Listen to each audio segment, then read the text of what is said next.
Judge, before we do that, I object to any other witnesses being called.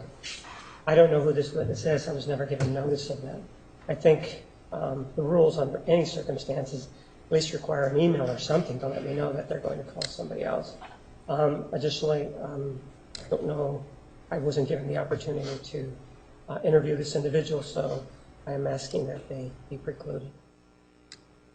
So the last time we were here, and the last time that we were here, we advised the court that we did have more witnesses. Mr. Martinez never asked who they were. He never asked to interview them. So we didn't offer, but he certainly never asked. The two witnesses that we're calling today are Gilbert McReynolds, which is the investigator who was present that Mr. Martinez brought up in his motion, and Maria Schaefer, who has already been on the stand. Okay. Mr. Martinez, if you need a break before you cross-examine Mr. McReynolds, I will give you that time to do so. All right. Does he want to do a quick interview now before he takes the stand? No, I think that's unfair to require me to do that. No, I do not. Okay. All right. So go ahead and call your next witness. Okay. Defense calls Gilbert McReynolds. All right.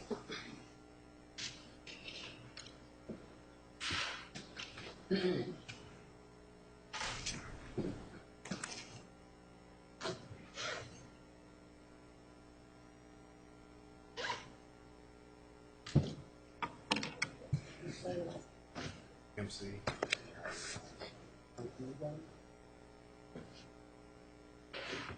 Please raise your right hand. Do you solemnly swear that the testimony you're about to give will be the truth, the whole truth, and nothing but the truth, so help you God?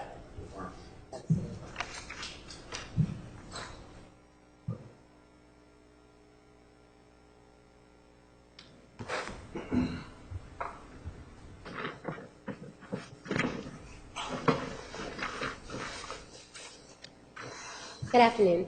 Good afternoon. Could you tell us your name, please? Gilbert McReynolds. And Mr. McReynolds, what is it that you do for a living? I'm a criminal investigator for the Legal Defender's Office. And how long have you been doing that? About a little more than 7.5 years. And prior to that, what is it that you did? I was a Detroit police officer. And how long were you a Detroit police officer? 25 years. Did you retire from there? Yes. And at the time that you retired, what was your ranking, or what is it that you were doing? Detective Sergeant. Detective Sergeant? Yes. And when you, at the Legal Defender's Office, do you work on capital teams? Yes. So in 2008, were you working with Maria Schaefer and Greg Parzik? Yes. You were the investigator for them? Yes. And as an investigator, did you have an occasion to go view evidence? Yes. And do you remember that being on June 19th, 2009? I don't recall the date, but I remember going to view evidence with him. Okay. And specifically when you were working for Ms. Schaefer and Mr. Parzik, were you working on the Arias case? Yes. And at that time, Mr. Martinez was the prosecutor? Yes. And did you go to view evidence at Mesa Police Department? Yes. When you went to view evidence at Mesa Police Department, who all was present at the time that you were viewing evidence? It was Greg Parzik, one of the attorneys, Maria Schaefer, myself, Mr. Martinez, and Detective Flores. And what is it that you were supposed to be doing?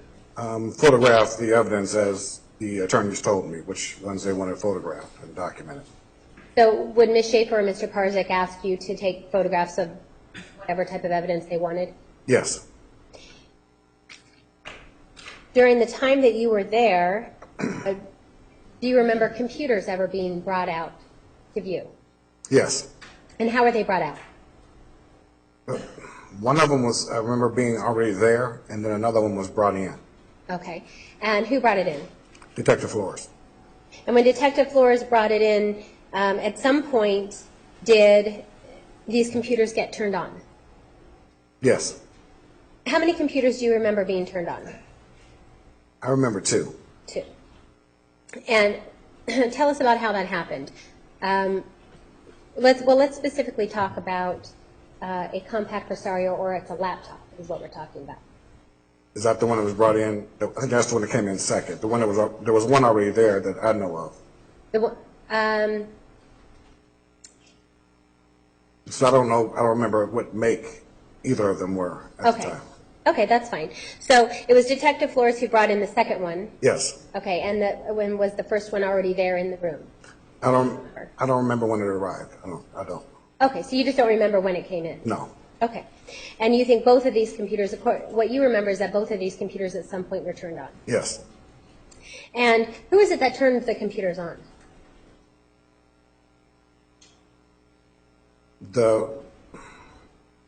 I remember one being turned on. I don't know how the other one got turned on. Okay. The second one that came in, I remember Detective Flores turned that one on. Okay. And how was that turned on?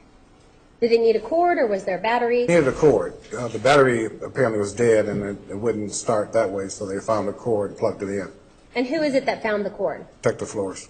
And who is it that plugged the cord into the computer? Detective Flores. And who is it that took that cord and plugged it into the outlet?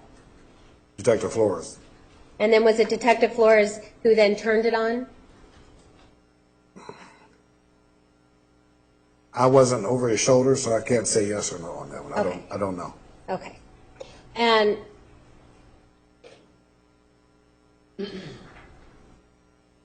during this time when you're viewing evidence, there was all different kinds of evidence. Is that right? Yes. Yes. And so during this time when you were viewing the evidence, did Mr. Martinez ever make any comments about looking for nude photos of Miss Arias? Yes. What is it that you remember him saying? He was saying, is there any nude photos of Jodi on that one? Is there any nude photos of Jodi on this one? Is there any nude photos on the camera? Things like that. So.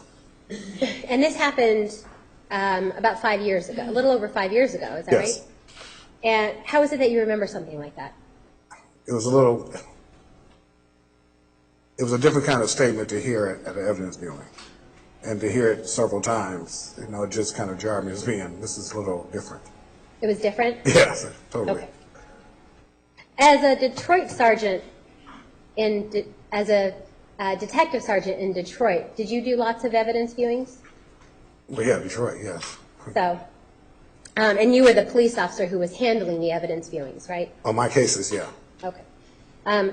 Would that have been unusual to have somebody talking about nude photos of a defendant? Is that why?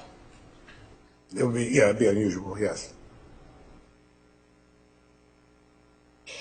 At any time, did you ever say to Detective Flores or Mr. Martinez or Ms. Schaefer or Mr. Parzik, you better be careful, don't turn those computers on? No. Did you ever say anything to them about warning them, don't turn them on? No. Do you have any computer experience such that you would know that that's a bad thing to do? Absolutely not. Did you ever represent yourself to Detective Flores as a computer expert? No.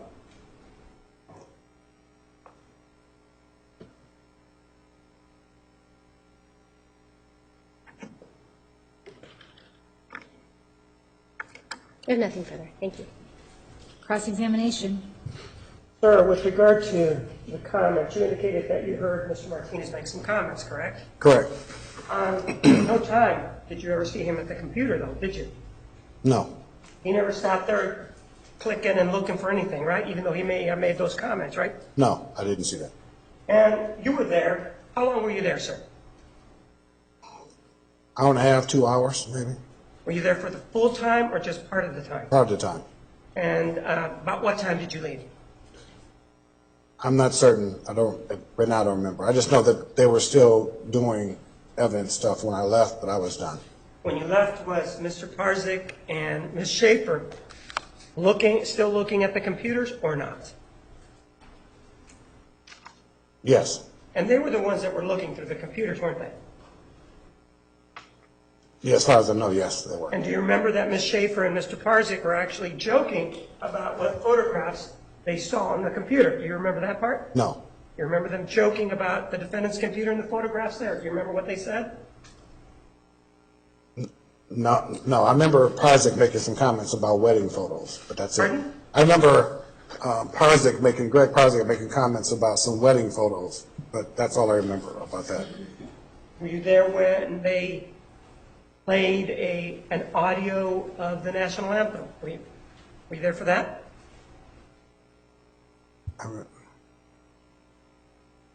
No, I wasn't there.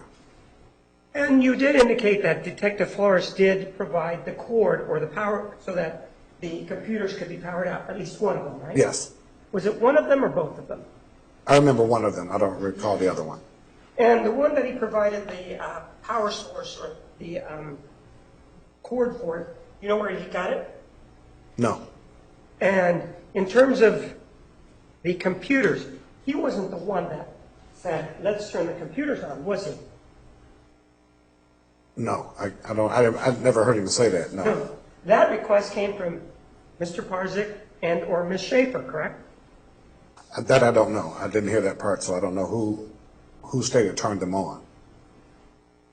Prior to coming here, have you spoken to anybody about this particular series of events? I talked to Ms. Wilmot yesterday, I think. Did you talk to anybody else about it? No. She contacted you. Had she previously indicated to you, perhaps a week or so ago, that you were going to testify in this case? No. The first I heard of was within the last 2 days. I talked to the mitigation specialist. Who's that? What's the name? I don't know if she's sitting there. I forgot her name now. Right. Okay. I spoke with her in the morning, and then I spoke with Ms. Wilmot in the afternoon. And prior to that, so a couple weeks ago, they didn't talk to you about showing up for this? No. And you didn't speak to anybody else about this particular series of events, a supervisor or anybody else? No. I don't have anything else, thank you. Redirect.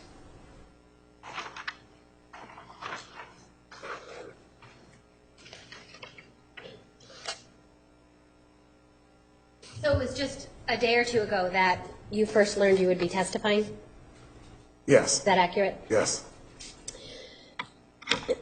And you didn't hear who you were testifying that you didn't hear who asked to turn the computers on, is that right? I didn't hear it. Okay, so it could have been Mr. Martinez, Could have been. and it could have been Detective Flores. Could have been. But you said that it was Detective Flores who provided the cord the ability to turn the computers on. Correct. And you said that you heard Mr. Parzik commenting on wedding photos, is that right? Yes. And are you aware that the wedding photos are contained on Miss Arias' computer, not Mr. Alexander's computer? I know he was on a different computer than the one that Detective Flores and Maria Schaefer were on. So I don't know which computer belonged to who, because I wasn't what I was there for. Okay. But I know they were on two different computers. Okay, so Mr. Parzik was looking at photos on a different computer, Than Maria was, yes. and that's when he makes the comments about the wedding photos? Yes. And you said it was Detective Flores and Miss Schaefer who were in front of the other computer? The other computer, yes. And did you see anybody touching the keys? No. So do you not know who it was if the keys were touched? I don't know if they were or if they were touched or who touched them. I have no idea. Okay.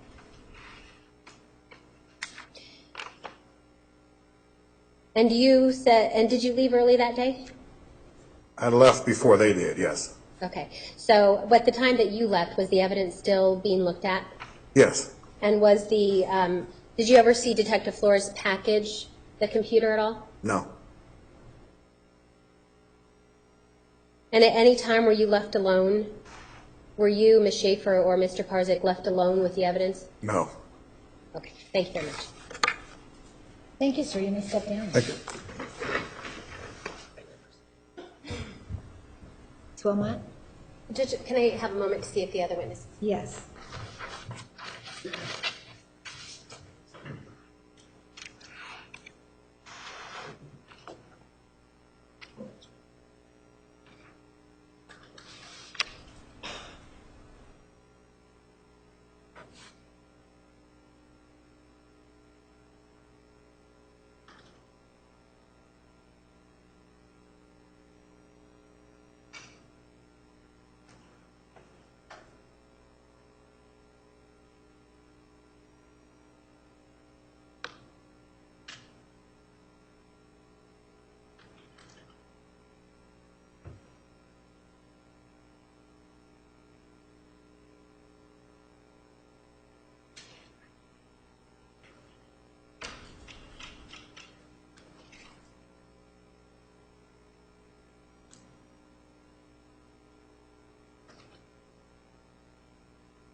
Ms. Schaefer, please come forward and take a seat. You are still under oath. Do you understand?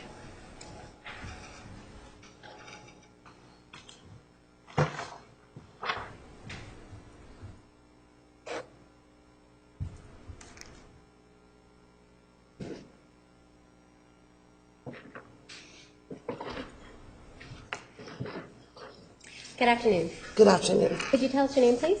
My name is Schaefer. And Ms. Schaefer, are you an attorney? Yes. And I know you told us last time, but how long have you been an attorney for? Since 1993 in Colorado and then 1997 here in Arizona. And in order to be an attorney, what do you have to do to be an attorney? Well, you have to go to undergrad and have an undergraduate degree, and then you have to do 3 years of law school and graduate, and then you have to sit for the bar and not only pass the bar, but pass character and fitness for the bar. And then you get your license from the bar? Yes. And character and fitness, is that checking out your what? Background, every place you've ever lived, every job you've ever had, every traffic ticket you've ever had, that kind of thing. Okay. And you've previously testified in this hearing, right? I have. And when you're testifying, you were put under oath first. Yes. And do you understand that being put under oath as an attorney, if you were to not be truthful, that can cause your license to be taken away? Yes. And if your license gets taken away, that's your entire career, isn't it? Yes. And is your boss here? Yes. You work for the Office of Legal Defender? I do. And Mr. Lieberman is your boss? Yes. And was he here the first time you testified? Yes. And is he here watching you testify? Yes. And you know that, Yes. obviously. I want to talk to you back about June 19th of 2009, okay? Okay. Back when you went to go look at the evidence in the Arias case, you had Greg Parzik and Gilbert McReynolds with you, is that right? Correct. And during that time, computers were brought out. Yes. What do you remember about who provided the cords to plug the computers in? As I testified previously, I believe Detective Flores brought out the computers, realized he needed the cords, went back and got the cords. Okay. And was it Detective Flores who plugged them into the walls? Yes. And plugged the cord into the computer? Yes. And was there more than one computer being turned on? Yes. And as you understand it, was one computer belong to Miss Arias? Yes. And did one computer belong to Mr. Alexander? Yes. Do you remember Mr. Parzik looking at Miss Arias's computer? I do. And Miss Arias's computer, did that have a bunch of photos of wedding photos? It had photos of her, photos of obviously her professional business in taking wedding photos. Yes. Okay. Tons of photos. Okay. And what is it that you remember about who was looking at Mr. Alexander's computer? I remember that it was Mr. Martinez looking at Mr. Alexander's computer. And did you see Mr. Martinez touch the keyboard? I did. And at any point in time, did you touch the keyboard? Not that I recall. Okay. Well, not that you recall. So do you ever recall agreeing to an update for iTunes on Mr. Alexander's computer? No, I wouldn't have done that. Why wouldn't you have done that? Because that would have potentially altered the evidence in this case. Okay. And would you have wanted to do that, being Miss Arias' attorney? No. Or just an attorney in general. No, no, no. Okay. And what is it that you saw Mr. Martinez doing? He was looking at the photos on Travis's computer. Okay. And was he making any comments about looking for nude photos? Yes. What kind of comments do you remember hearing? He was looking for porn. And he remarked in the whole thing that he'd never seen people with so many pictures of themselves on the computers, meaning the photos that were of Jodi on Jodi's computer and the photos that were of Travis on Travis's computer. Okay. Were you ever left alone with the evidence? No. So was Mr. Martinez or Detective Flores always there? Yes. And did you ever see Detective Flores package up the computer? No. Did you ever see do you remember seeing Detective Flores turn it off? No. Did you turn it off? No.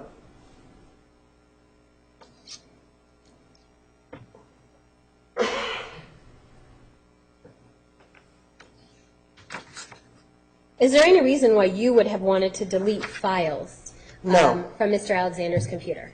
No, and I didn't delete files from Mr. Alexander's computer. Okay. To your knowledge, did you do anything to Mr. Alexander's computer? No. And while Martinez was looking at Mr. Alexander's computer, was Detective Flores present? You know, on and off he was. Okay. Do you recall Detective Flores ever saying, "Don't turn the computers on"? No. In fact, I recall knowing that there was a mirror image made of the computers before we looked at them that day, either reading the DR or being told. Okay. So do you recall Detective Flores ever saying, "We need to plug something into this computer"? No. Did he ever show any concern for the fact that he was plugging in a computer and turning it on? No, other than he was frustrated that the cords weren't packed with the computers. Okay. Thank you very much. Cross-examination. Ma'am, do you remember testifying previously in this matter? I do. And do you remember that prior to assuming the witness stand, there was an exchange between defense counsel and the judge about your ethical duties involving Miss Arias?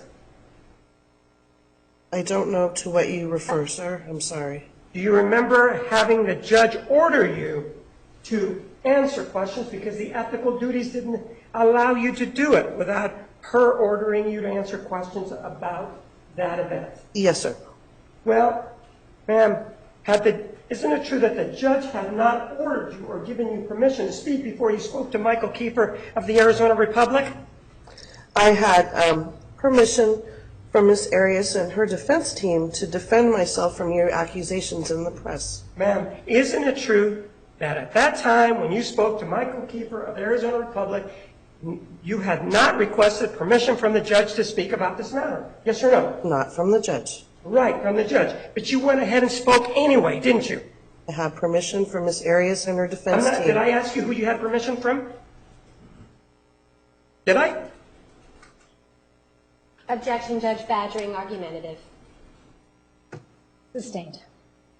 And ma'am, with regard to coming in here and talking about the things that you talked about, if you already had the defense team's permission and you already had Miss Arias' permission to speak to the press, what made it different coming into this courtroom?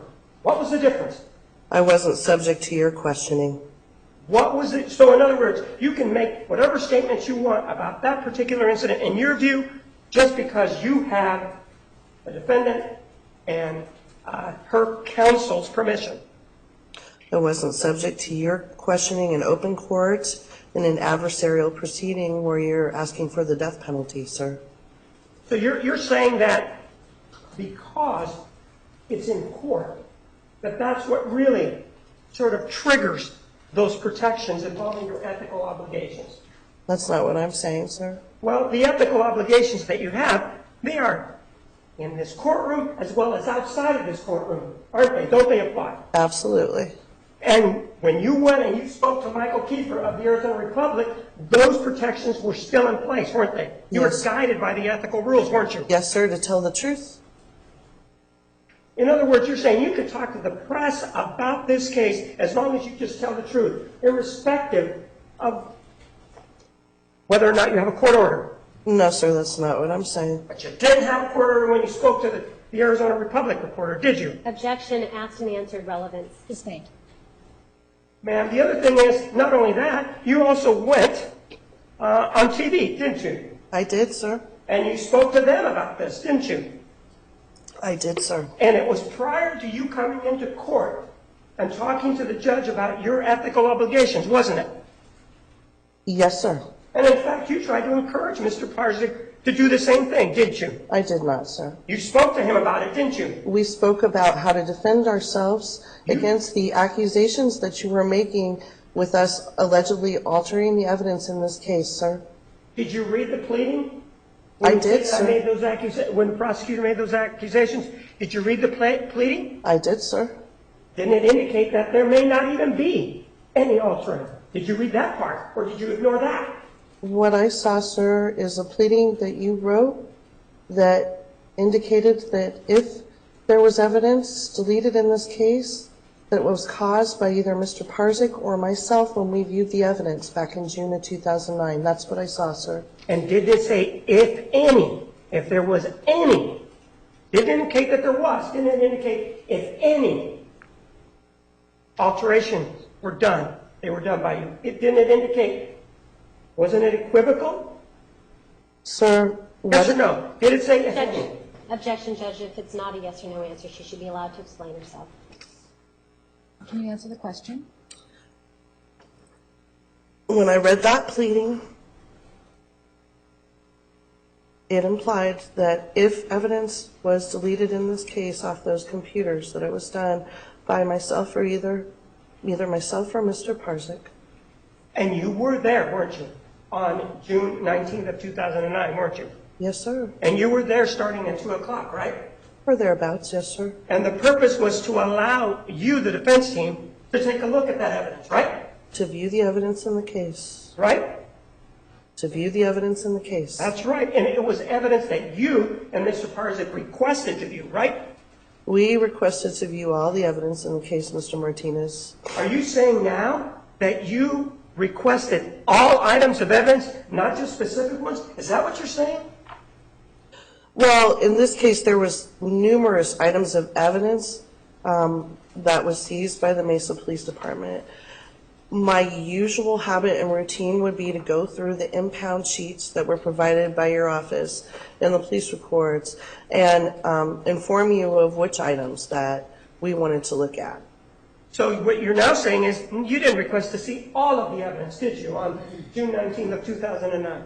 Well, I would presume, based on my habit and routine, Mr. Martinez, that I probably wouldn't ask to look at like any DNA swabs, things like that. But when I went to look at the evidence in this case, I was primarily interested in phones, computers, documentary evidence like journals, those types of things. And I was very interested in what you took from Jodi's grandparents' house in Wairika as well. That's the best of my memory about what I wanted to see that afternoon when we went to Mesa PD. You started that answer by saying you presume. I'm asking you to tell me what you remember that you testified previously about what you wanted to view back on June 19th of 2009. And I've just answered the question, sir, to the best of my ability. So, as you sit here today, aside from the answer that you gave us before, irrespective of that answer, what do you remember asking to view back on June 19th of 2009? Objection, argumentative, as though there was a different answer given at the last hearing, which isn't true. Overruled in the answer. I have answered. To the best of my memory, we were trying to look at phones, computers, documentary evidence, evidence that was taken from Jodi's grandparents' house at Wairika. I don't believe this was the first time that we went and looked at the evidence, Mr. Martinez. I think there was another time that we looked at the evidence. It would be my habit and routine to ask to look at those types of things, not swabs, not fingernail clippings, those types of, not forensic evidence, but more like documentary evidence, written evidence. You believe that you viewed the evidence previous to that?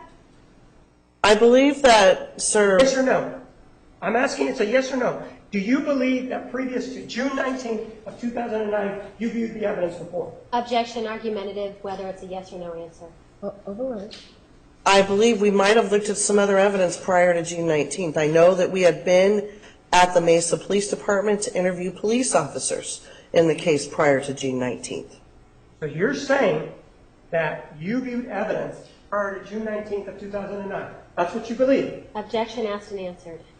Overruled. It's possible. I know that we had gone, Mr. Martinez, you, I, and Mr. Parzik, to the Mesa Police Department on numerous occasions before June 19th to either view evidence or interview police officers in the case. That's not my question about you going to interview people. My question is, to your recollection, ma'am, are you testifying under oath, as it was said, that you previously viewed evidence in this case prior to June 19th of 2009? Objection, asked and answered several times. Overruled in the answer. I'm saying it's possible we did. I don't remember.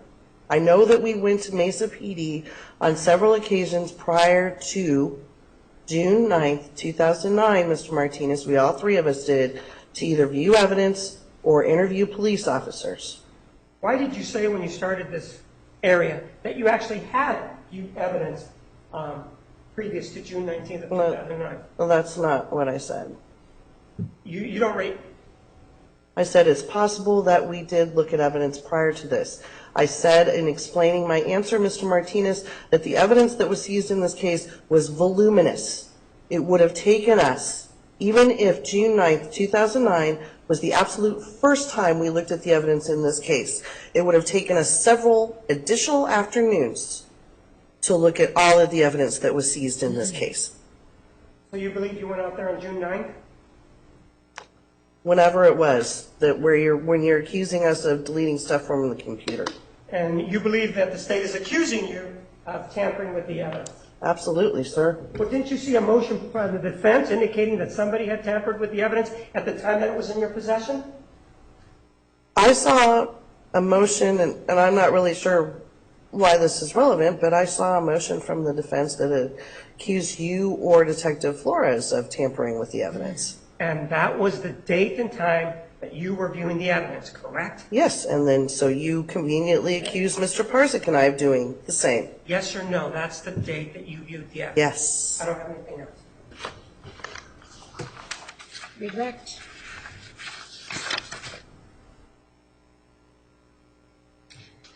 Ms. Schaefer, did you feel the need to defend yourself against accusations?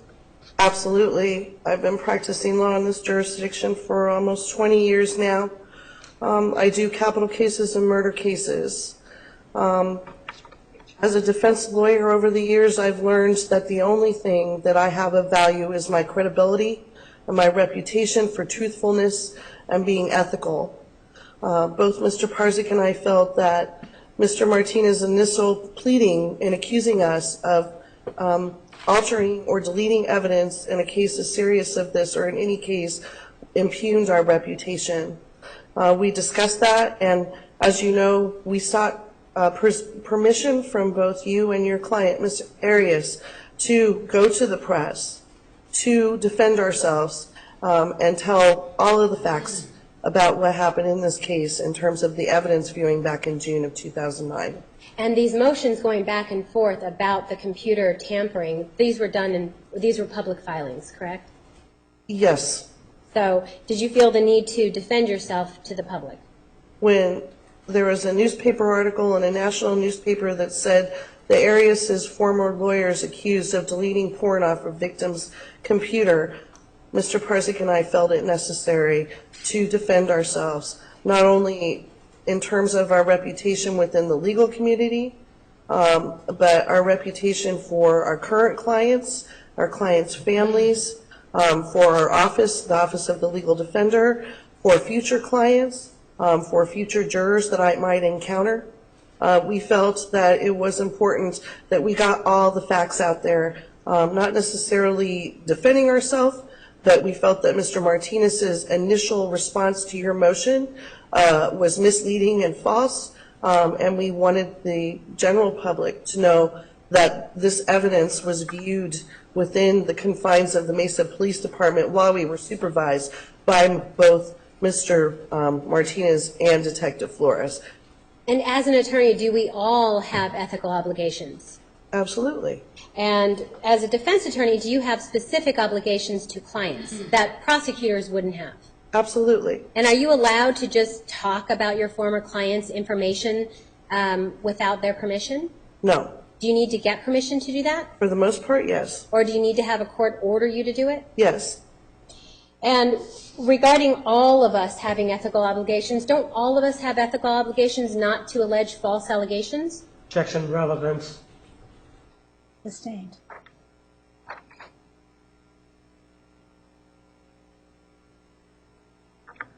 Or nothing further. You may step down. Thank you. Any other witnesses? Ms. Wilmot? No, Your Honor. Defense is finished. All right. Are we ready for oral argument? We are, Your Honor. All right.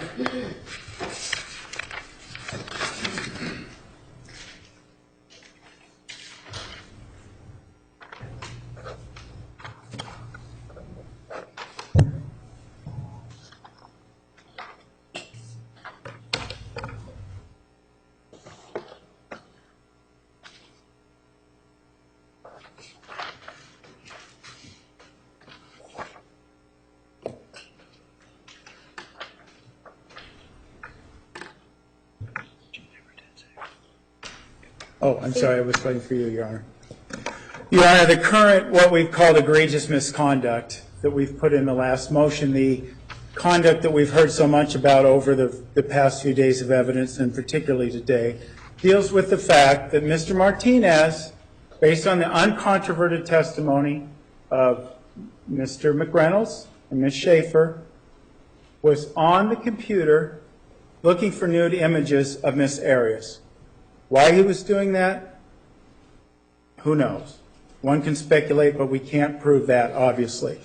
But we do have this misconduct. On June 19, 2009, the computer was turned on.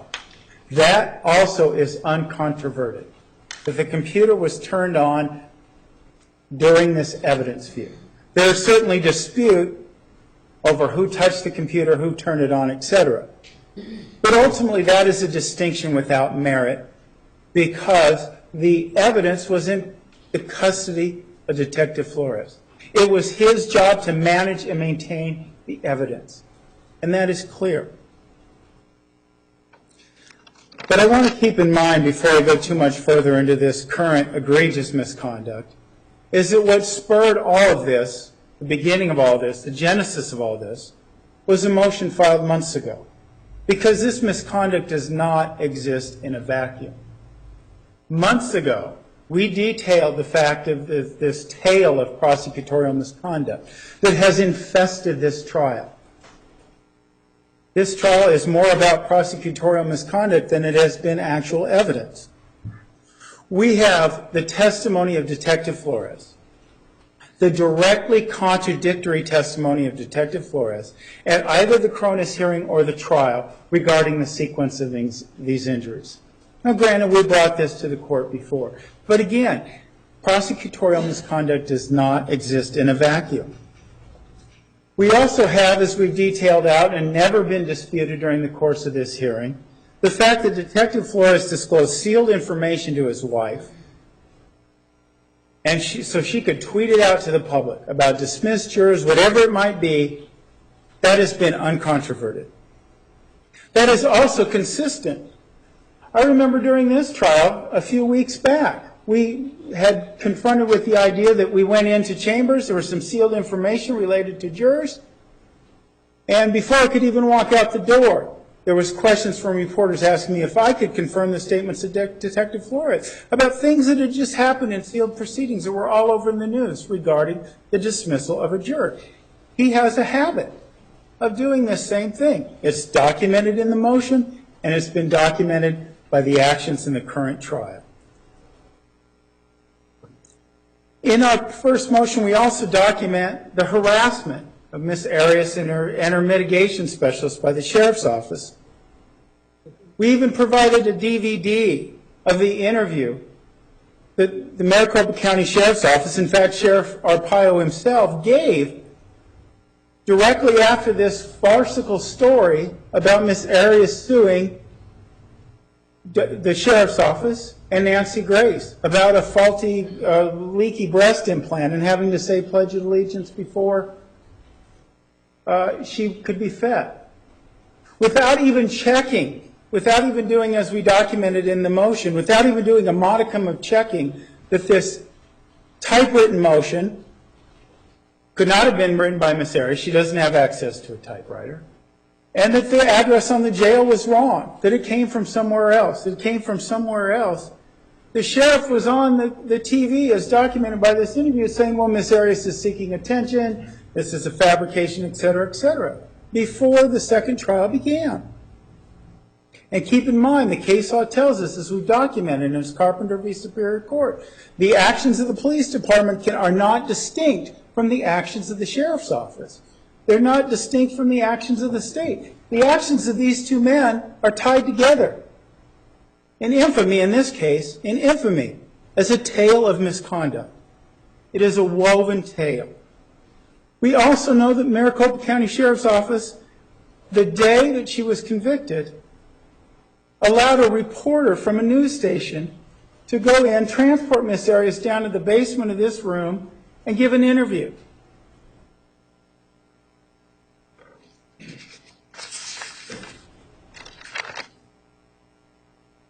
So all this misconduct, of course, is a backdrop to what we have learned. And ultimately, as it relates to the current egregious misconduct with the computer, with the compact Prosecutor, and I should even be more specific, with the hard drive that is linked to that compact Prosecutor.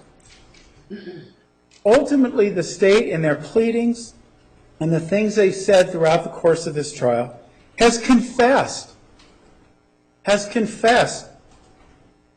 that these items were on the computer, that items were deleted.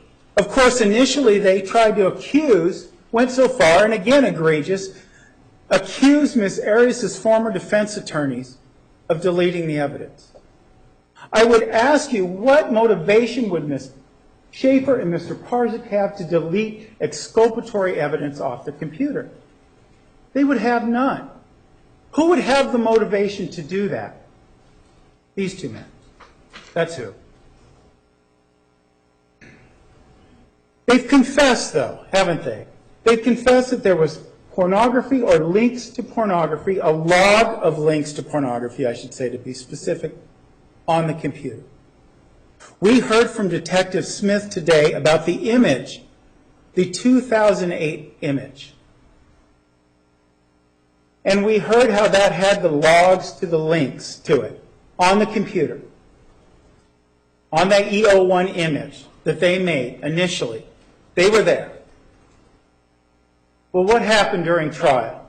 What happened during the first trial? Detective Melendez sat on the stand and said that there was no pornography or no viruses found on the computer. They said none.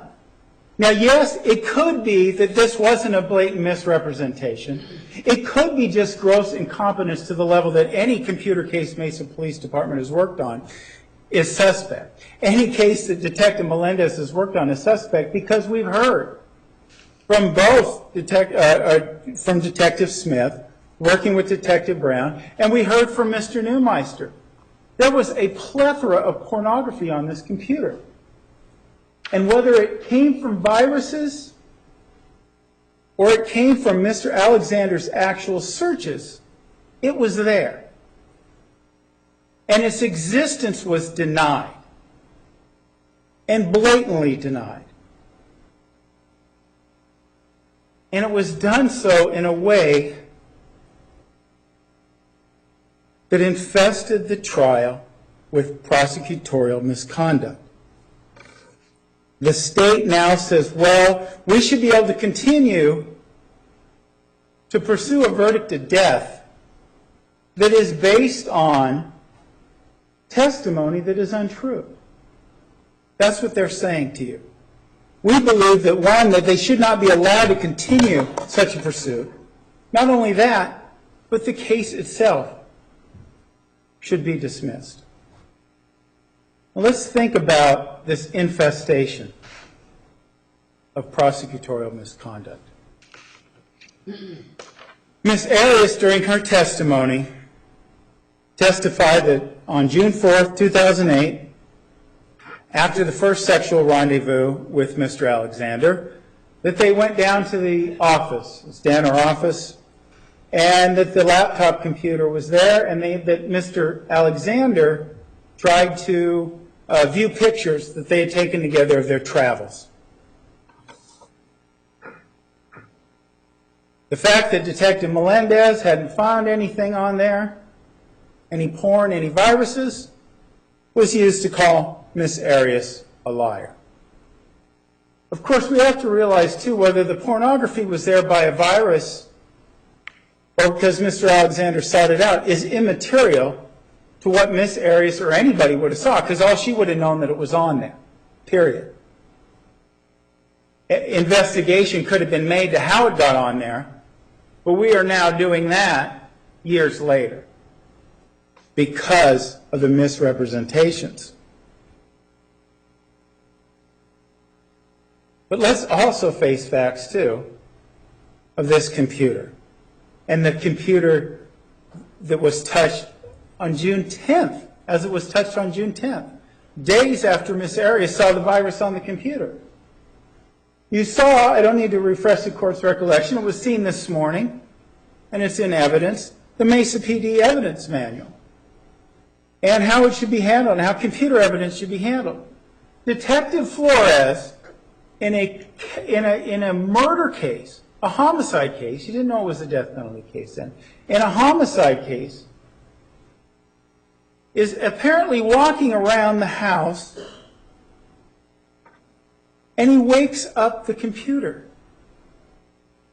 And he purposefully, he's got gloves on, and he's sitting there, and he takes his pen, he's got a pen, right? And he opens up the computer, and he presses the space bar with the pen, all this care, right? So his prints aren't on it or what have you. He doesn't wipe anything off of it. All this care, and the minute he does that, he modifies, alters, or destroys evidence because the computer is taken out of sleep. And we heard from Detective Smith, that is not consistent with Mesa PD policy. The evidence was damaged on June 10th, 2008, and negligently so. It would almost be laughable if her life wasn't at stake. The incompetence would almost be laughable. But her life is at stake. And the question today is, does this court allow the state to continue its pursuit of death under this gross incompetence or purposeful neglect? Going back to what was said, and who knows what was lost? Who knows? And hopefully we'll be able to find that out. But keep in mind, too, it wasn't just Miss Arias, because after Miss Arias testified, of course, and we'll get to the statements that the state made during closing arguments later. But the theme throughout the trial was liar, she's a liar. No virus, she's a liar. No porn, she's a liar. She's a liar, she's a liar, she's a liar. Maybe she wasn't lying, because the porn was there. Keep in mind, too, that there was attacks on Dr. Samuels because there was a comment about pictures of female breasts on the computer. So no, that wasn't there. That shows your bias towards Miss Arias. You're biased towards Miss Arias. You have inappropriate feelings towards her. Therefore, you made this up, it's false, and you're a biased witness, and anything you have to say is irrelevant. That was, at least in part, based on this assertion that what Miss Arias was saying was on the computer wasn't there. It wasn't true. That Dr. Samuels was believing her lies. But keep in mind, we saw when Mr. Neumeister testified, we saw the numerous porn links that were on that computer. And he didn't go through all of the verbiage. He left that for the court. But I will say that there was teen porn on there, there was child porn, there was tween, there was all sorts of searches on there. Yet the state said, no, that stuff doesn't exist, and Dr. Samuels must just have inappropriate feelings. The same goes for Miss LaViolette. Oh, she's biased, she apologized, she's biased. She talked about seeing child porn on the computer. Was it a computer? Was it the image? Now, this was certainly related to January of 2008. But going back to what I said moments ago, there was evidence of child pornography on this computer. There was evidence of it. Now, whether or not it was placed on there through a virus that Mr. Alexander got by searching out legal pornography, or whether it got there because he searched out child pornography, is something not yet known. But we do know that it was there. And we do know that if Miss Arias saw it there, that boosts her credibility, and it boosts the credibility of Miss LaViolette. I have made comments earlier about prosecutorial misconduct permeating this entire trial, and it's more about misconduct than it is about actual true evidence. In that regard, I would draw the court's attention to the Supreme Court's recent decision. I believe it's the Supreme Court decision, State v. Ramos, 235 Arizona 230. That was decided this year. And it talks about misconduct permeating the entire trial. In that regard, I want to draw the court's attention to some of the things that counsel for the state said during this closing argument. He was talking about domestic violence and Ms. Arias' assertions that she had been a victim of physical violence at the hands of Mr. Alexander. For the transcript, he says, "Do you have anything that the defendant has said that is corroborated in terms of domestic violence?" He goes on. And we get this talking about these are lies. These are monumental, huge lies. She made this up because that fit her defense. Counsel for the state goes on. Not only did she make up this lie for her defense, the other thing she did is that she had created a lie that involved behavior that is a hot button kind of topic. Goes on to comment about Miss LaViolette. But remember, Miss LaViolette has problems with the truth. And so they go to the computer and they don't find anything there. Oh, no, I changed my mind. He's mocking Miss LaViolette. He goes on, the police looked everywhere, absolutely hateful that allegations like this, and it's how absolutely offensive she was with it.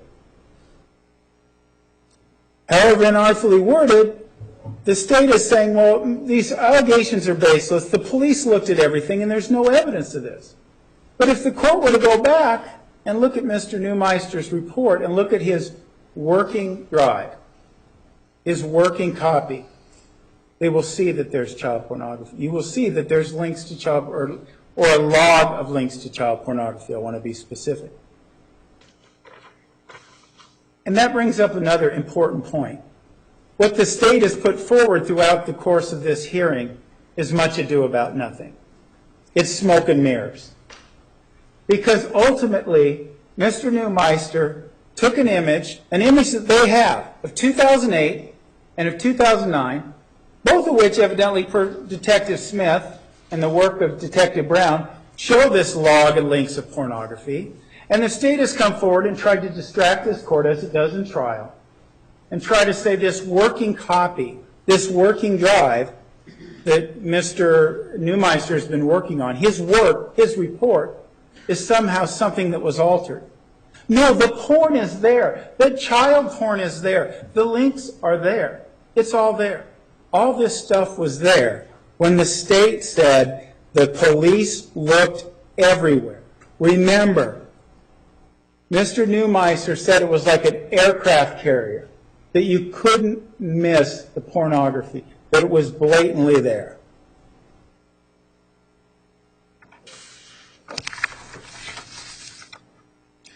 The state goes on, talking about, and it was at least at this allegation, it is in furtherance that the police did have Mr. Alexander's laptop, and there weren't any images of children on it, none whatsoever. They checked throughout the house. There was nothing inside the house that indicated anything like that. There weren't any photographs. There weren't anything. Well, we know now that that's not the truth. We know now that there was, at the very least, whether there were images, there were log links to images that were on the computer. Be they from virus, be they from his searches, we do not know. But what matters is that they were there. And the state, in their closing argument, said Ms. Arias is a liar, and just about everyone that spoke on her behalf was a liar because these images weren't there. The state went on. It is a hateful allegation with nothing to support it. Again, not true. Not true. Apart from the fact, there's the old saying, where there's smoke, there's fire, right? We've got all these links, this teen pornography, and we also have Mr. Alexander talking about the orgasm of a 12-year-old girl. There was things to support it, and there were things to support what Ms. Arias said. The state argued that there weren't.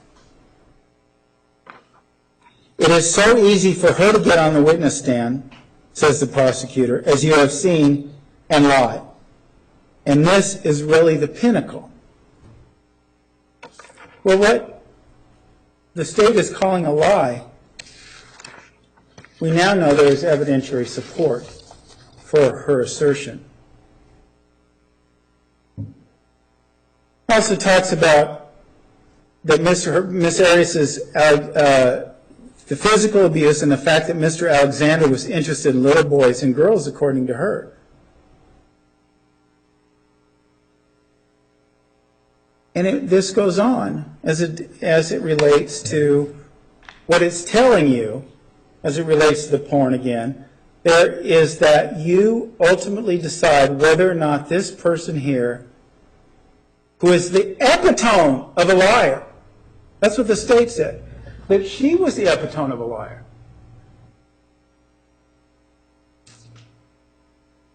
I think time has proven that that is not true.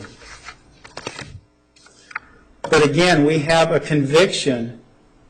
The state wants to seek death based on a conviction that is based on lies and untruthful testimony. When push comes to shove, she, referring to Miss Arias, will look each and every one of you in the eye and lie. Doesn't matter where. He goes on. Absolutely incredible down to the follicles of her hair. Unless it hurts her, then the fog rolls in. The fog was a state-related concept created to divert attention from reality, a reality that would have been made much more powerful had Miss Arias had this evidence.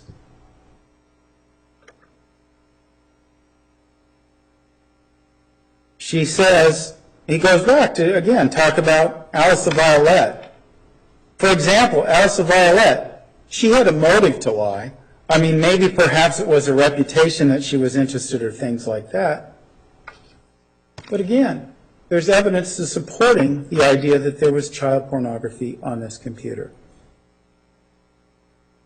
He goes on, and the reports out there aren't any reports that would corroborate what she said. So in terms of pedophilia, she says it was on the computer. Well, the computer doesn't show that.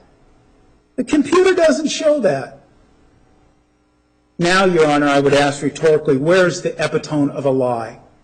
Does it reside with Miss Arias or somewhere else? And they even went back and looked, the state says, referring to the police department. In light of, in order for her to prevail in this case, in order for you to believe her, because it actually comes down to whether or not you believe her, then certainly you can apply the jury instruction. But it comes down to whether or not you believe her. The other evidence, all the other evidence that is out there contradicts her. Well, what do we know now? As I've said repeatedly, we know now that that is not true. In their responses, in their various responses, apart from confessing to the fact that evidence was destroyed, manipulated, accessed, tampered with, whatever word we want to use, aside from their confession that they did it not once, but twice. They initially confessed to doing it on June 19th, to letting it being altered.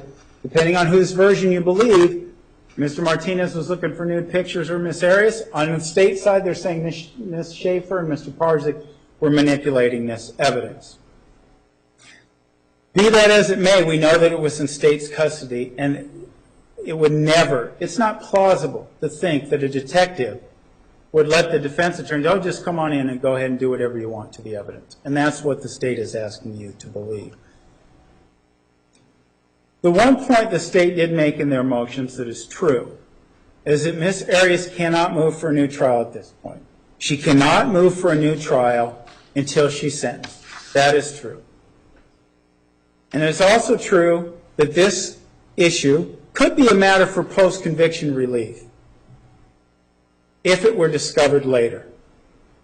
Perhaps the state was hoping it wouldn't be discovered later, but it was discovered now. And keep in mind, Your Honor, the Maricopa County Attorney's Office has a storied history. Ray Crone, Deborah Melky. Ray Crone exonerated based on false evidence, and Deborah Melky released based on evidence of perjured testimony. There is nothing, no law that the state can cite to that says the court has to ignore the reality before it, especially when it relates to pursuit of the death penalty. Not a single thing. We don't have to wait for sentencing to expose misconduct.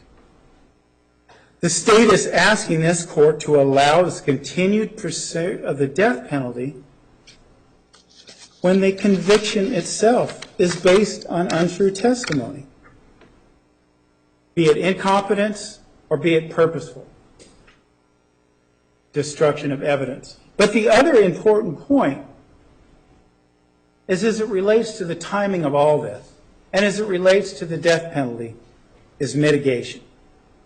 We know, as we've laid out in the motions, that the preclusion of mitigation, cases like Skipper, cases like Edding, tell us that any preclusion of mitigation is fatal to the state's ability to pursue the death penalty, to actually execute someone for the death penalty. Ultimately then, now we have been in trial, we're still processing this evidence, and the defense experts are unable to fully process this evidence, at least at this point in time. Dr. Fonseca talked about Mr. Alexander's unusual sexual proclivities, and she was attacked by the state for that. But we know now we have more evidence of those proclivities.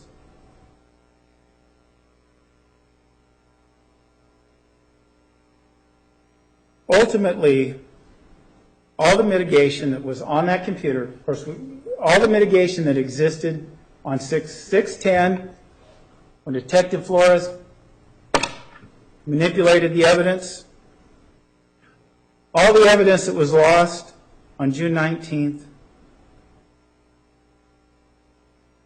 And it's important to note as well, the state is probably going to come forward and say, well, Ms. Schaefer and Mr. Parzik did that. But even if the court were to buy that farcical argument, that would mean that Mr. Parzik and Ms. Schaefer provided Ms. Arias with ineffective assistance to counsel under Strickland and Wiggins. And that would mean, again, that this death penalty cannot stand because Ms. Arias did not receive adequate assistance to counsel. Therefore, what this all means is ultimately the state has confessed to wrongdoing, and the sort of wrongdoing that negates their ability to go forward and seek the death penalty. It would be in violation of the 5th, 6th, 8th, and 14th Amendments, as well as all the case law that we've cited in our motions, for the state, especially for the state to be allowed to pursue the death penalty under this cloud of misconduct, but also that the charges should be completely dismissed because all the allegations, the conduct is so egregious. It is in the category of Crone and Melky, and I know we cited those cases in our motion. This court should follow that precedent, dismiss the case, or in the alternative, dismiss the state's ability to pursue the death penalty.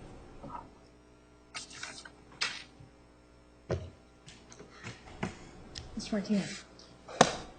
This is a fact-driven inquiry for the court to ponder. And it has to look at the two dates that are involved. They've expanded it from June 19th of 2009 to include now June 10th of 2008. So they've expanded it from their original motion to include these two dates. But I say it's a factually driven inquiry because the facts indicate that there was no misconduct at all. You could almost, if you were behind those closed doors, you could almost see defense counsel when Neumeister came to them and said, look, this is on the registry, and we must be careful to keep in mind that it's only on the registry. And we know that the registry of a computer is the command center, not the place where the user is responsible for that. It's not.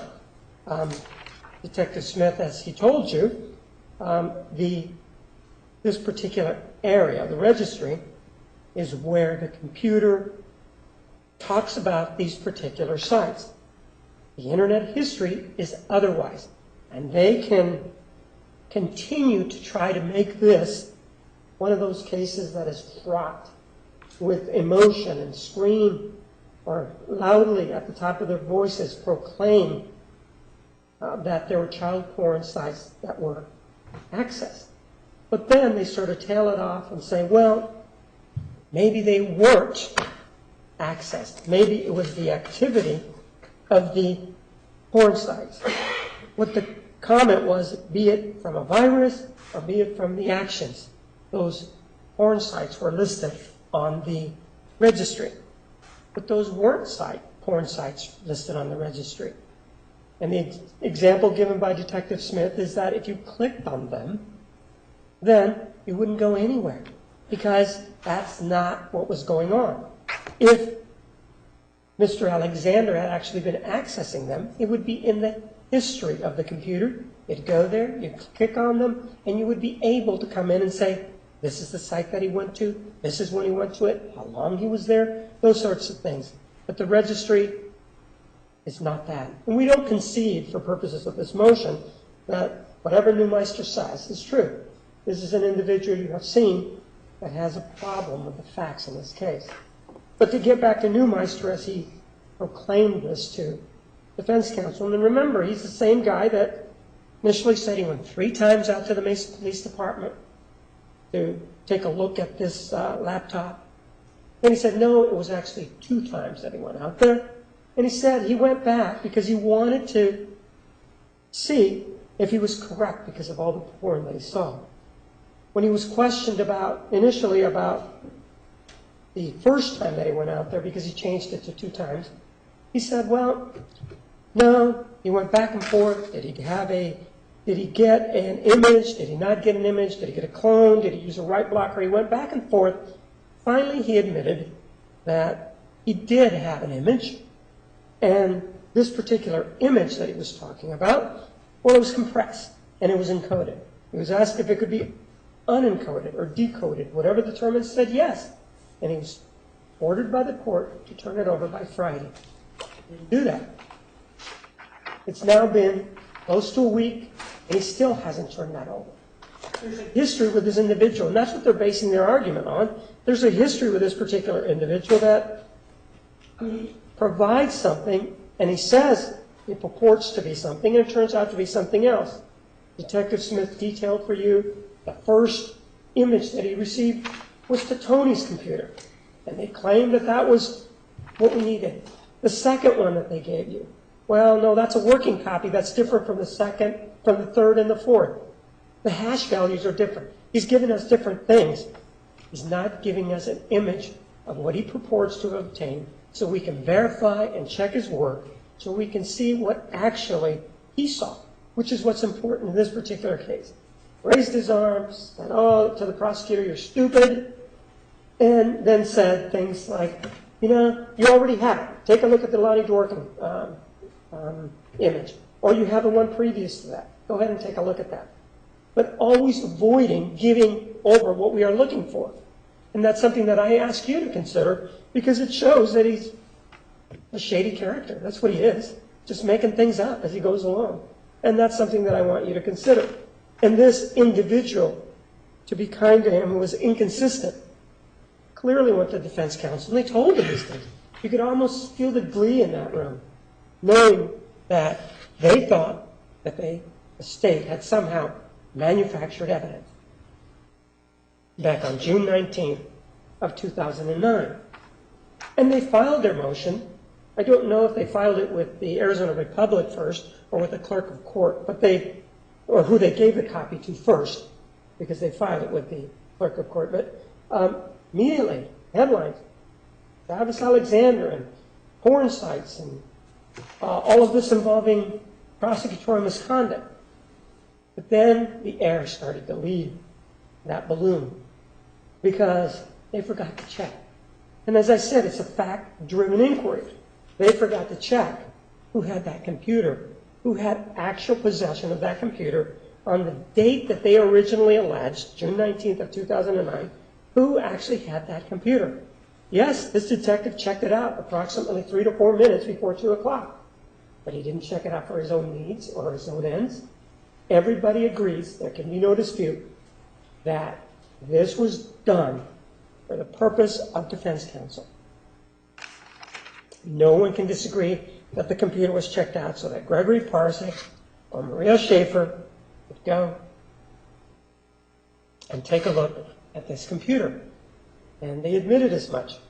During the times that they claimed that this happened, the computer was in possession of defense counsel. And they turn around, and after pointing that finger at the state, perhaps they should point it at themselves for 2 reasons. Again, it's a factual-driven inquiry because, one, they being defense counsel, previous defense counsel, had it, and the second is because they forgot to check. They should have checked to see who had possession of that computer. They can bring up anything they want. They can bring up a policy from 2013, but they didn't bring you the policy from 2008. Did they bring you the policy from 2008 when it talked about waking a computer or not from sleep? They didn't.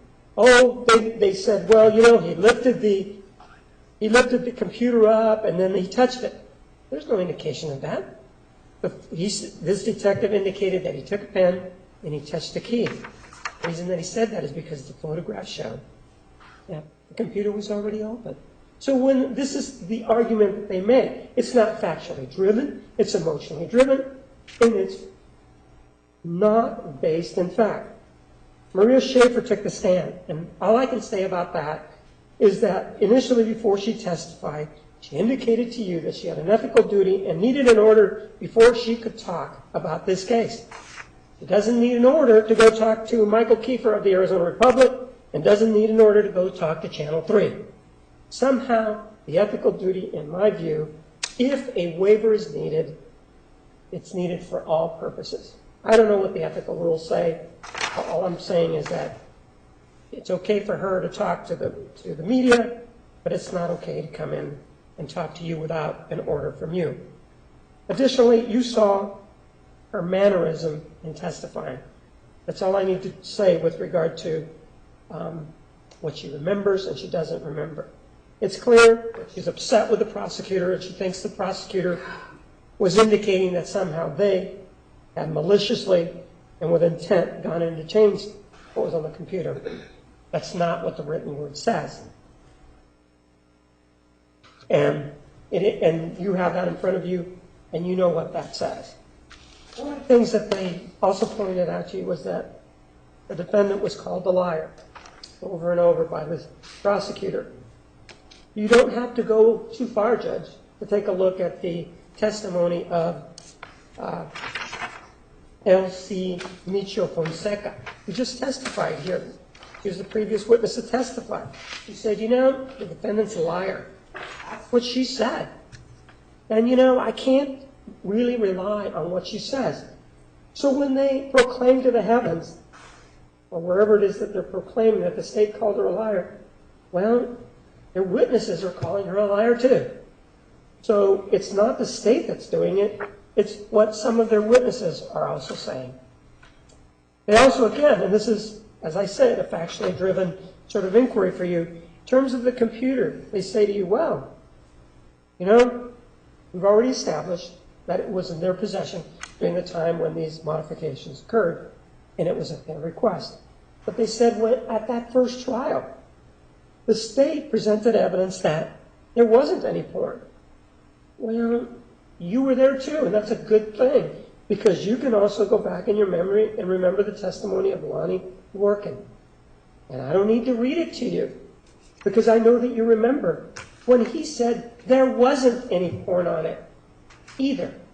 You can bet that the state probably in the near future is going to notice him as a witness to testify in the upcoming case. Because according to them, according to Neumeister and them, anybody should have seen it. Anybody. Well, it's just that Neumeister doesn't seem to be really qualified in this particular area, given how he's bumbled along. You can't even make an image. You just can't even do that right. But he comes in and says, look at the registry. Those that know, experts that know, like Lonnie Dworkin, and in this recently today, like Detective Smith, no, you don't look at the registry, because that's what the command center is talking about. You look at the history. And Lonnie Dworkin looked at the history and did not find any history. It's not just the state saying it. And they say, well, it's the state's fault, and somehow she's entitled to a new trial, a dismissal of charges. Because what? Because Neumeister comes in and someone was incompetent. And as I've said, when we were going through this, the state is not at this point talking about whether or not there was pornography on there. It is our position there wasn't, or that the victim had not gone on there. It's not what Neumeister is saying. But this hearing here is to determine whether or not there was any misconduct, not whether or not there was any pornography on the computer. So when Mr. Dworkin, their own expert, that they presumably paid for his time, when they went out and he testified and he said, I didn't see it either, because this guy knew that if you look at the registry, you're making a mistake. Well, the other thing that they talked to you about was that the defendant somehow was indicating that the victim had abused her. Pornography and abuse are two different things. And we only have to go back as far as Fonseca and taking a look at what she testified. Couldn't give any dates. Now we can't even verify the dates. But you remember the defendant's testimony and the cross-examination. Each one of those dates was contradicted by the facts. Was contradicted either by journal entries, no one has seen anything, and this is a woman that Fonseca has labeled a liar. But you come in and you make it a hot-button topic, and then they want to call into question everything else. But they do say, and they said it twice, in terms of the child porn, be it from virus or be it from other actions. So now, as you can see, they're not acknowledging it, and they won't. But their position is one, it's on sand, and it's changing. And now, rather than saying, yes, he did have porn, now they're saying, be it from a virus or be it from the other actions of him looking at whatever it was that they claimed that he was looking at. So, and then we're also left with what I consider to be an ad hominem attack on the prosecutor. You've been present throughout these proceedings, and there's a record. So I don't need to stand here and have them say whatever they say about me, and then say, well, no, I didn't do it. You know what was done, and you know what wasn't done. They do claim, for example, that there was other prosecutorial misconduct, specifically leaks to the media. Well, in my response that I filed, one of the things that I indicated was that their mitigation expert, that goes by the name of Cougarlicious, was having contact, and it is there, with Michael Kiefer and discussing strategy about certain aspects of the defendant's case. It is problematic to stand in that position and then start pointing a finger and saying, well, the state is revealing items to the press. They also talk about the sequencing of injuries and that the detective somehow gave some testimony at the coroner's hearing. He admitted it. He said he did it, and he's giving you the reasons why he said it. that he believed the defendant. Well, additionally, there's this talk about the harassment by the sheriff's office, and it involves Ms. De La Rosa, again, this individual. That has already been dealt with. There's no need to go into that. Whatever agreement they reached, I was not privy to that. And then there was also, and this capsulizes their argument, and that's why I'm leaving it for last. They complain that it was state action when the defendant, upon being convicted of first-degree murder, gave an interview to Fox. It was actually Troy Hayden. He gave an interview to Troy Hayden on the date that she was interviewed. And they said, see, that's prosecutorial misconduct for her to give an interview. But isn't the defendant the person who's actually speaking? How can they possibly point the finger at the state when it's their actions that they're complaining about? They're complaining about the fact that the defendant opened her mouth and started to speak to this individual, this reporter, about how she felt. How is that possibly state action? She could have just said no. How could they complain about this being state action as to the computer when they're the ones that requested to see it, and they're the ones that started pushing the buttons? It's especially important to keep in mind that there's already a pristine copy from June 11th of 2008. They ignore that. They gloss over that. It's all been their action, and yet they turn around and they point the finger at the state. There has not been, again, then they turn around and they say, well, there was incompetence of original counsel, Maria Parzik and Maria Schaefer. What that argument ignores is that even if they did go into that computer, which they did, and even if they did turn it on, which they were entitled to do, there's already an original. There was no destruction of evidence of the original. Their argument ignores that. I'm asking you to take a look at the facts, and I'm asking you to deny their motion. Thank you.